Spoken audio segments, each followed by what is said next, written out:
temporarily misaligned. I had just arrived at the Jaguar Sanctuary in the Coxcomb region of the Mayan Mountains in Belize. I met up with the local caretaker, just one person, one man named Ignacio, Mayan fella. He hooked me up, and it was later in the afternoon, and I decided I wanted to kind of make a small scope around the area. So I saw an old logging road that kind of went off into the bush, and I thought, well, I'll just travel down that. So off I trekked, and I got down about maybe a mile and a half, and I noticed there was an old trail marker that said something like Antelope Trail, I believe, or something. It said 3 kilometers. And I thought, okay, well, the sun's going to be going down, but 3 kilometers, I can do that and be back in camp with plenty of sunlight. So I took it. And I was going along and just loving it, checking everything out. You know, the forest, especially secondary growth, which is a lot of what Belize is. Secondary growth is pretty much where the forest has been cleared in the past and has really became dense. Primary forest is pretty much virgin, untouched forest, and it's beautiful. I'll maybe tell you about one of those stories later, dealing with primary forest in Peru. But off I went, and loving every minute of it. And I'm getting thicker and thicker. And I'm noticing, little bits of wildlife here and there, and the forest has gotten a little darker, it's gotten a little more covered, and I'm in my thoughts, and all of a sudden I hear that unmistakable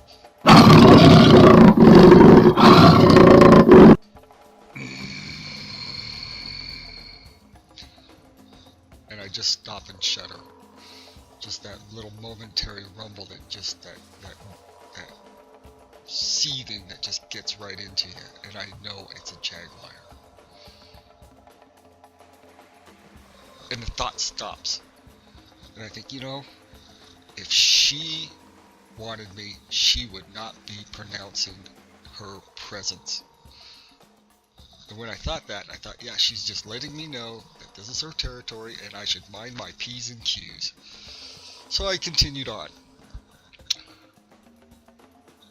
Well, I began to realize that it was, getting a little late, and the trail seemed to be taking quite a bit longer than 3 kilometers, but I kept going. I came up to an area that had maybe a 20 or 30 foot incline kind of embankment. And I thought, okay, well, I'm going to go up there and I'm going to take a look, and then I'll double back. So I climbed up the embankment, and it was kind of wet and muddy, and I was using vines and whatever foliage I could use to pull myself up, and I got up there, and sure enough, it was well worth the climb. It was just beautiful, as you can see in this shot. I kind of looked over and had a suspicion, and I went about 5 feet or so carefully forward, and I realized that if I had kept going without stopping to pause to take that view, I would have had probably about a 50-foot straight drop down without even knowing it. I would have just went bloop, bloop. That would have been it. Anyway, I turned around, worked my way back down the embankment, started going, and realized, oh, I don't recognize anything. Because in the forest, everything looks the same, and you got to know your markers, and I didn't recognize anything. And that sinking feeling set in. If you've ever had that lost feeling, that feeling of it's like a complete isolation, abandoned type feeling. Anyway, that feeling started to set in. Now, I've had a little bit of training in Peru. One of the things that was deeply impressed on me was that if I was ever to find myself in a situation such as that, stop, breathe, and tell myself out loud, I am never lost. I am only temporarily misaligned with my original objective. And with that calmed me down and allowed me to start to map out my course of action. So,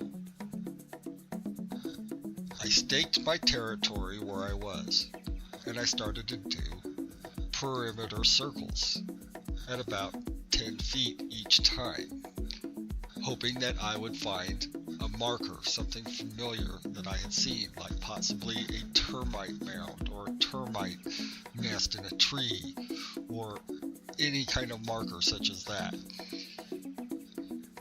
So I did this for a little while, and the sun was going down. And when the sun goes down along the equator, it goes down like boom, it's quick, it's nightfall. At that same time, I could see in the distance a thick storm coming in, and I thought, oh no, I'm in trouble. The only thing I had on me, and I was kicking myself, and I still kick myself in the head, is when I left camp, I only had my hunting knife on me, my survival knife. And that's ridiculous. I mean, I was trained better than that. That's how I was staying hydrated, as I was drinking from the vine, and my mouth was numb because the vines, you know, the trees, they have various properties, and the vines that I was drinking, I don't know exactly what trees they were, but my mouth was numb, or my lips were numb, and that's how I stayed hydrated. And so I only had my knife, and I had no way and no time to set up a shelter. Storm's coming in. I know I'm in trouble. And basically I just had to survive the night cold, because it does get cold in the tropics at night, especially in a stormy environment. Stayed the night on the ground, being eaten by fire ants, with the storm thundering all about me, lightning strikes within, just right on me, lightning strikes right on me, you know. And that's one thing that was keeping me going, was the shivering and fear alone of having one of these lightning strikes arc travel and, you know, smack me. So I stayed as grounded as I could. I had to stay on the ground. That passed. At first hint of light where I could see what I was doing, I resumed my perimeter circling. And I'll be jiggered, the first circle I did, I recognized something. And I was found. I knew my way then. And so I started heading back and made my way back to camp.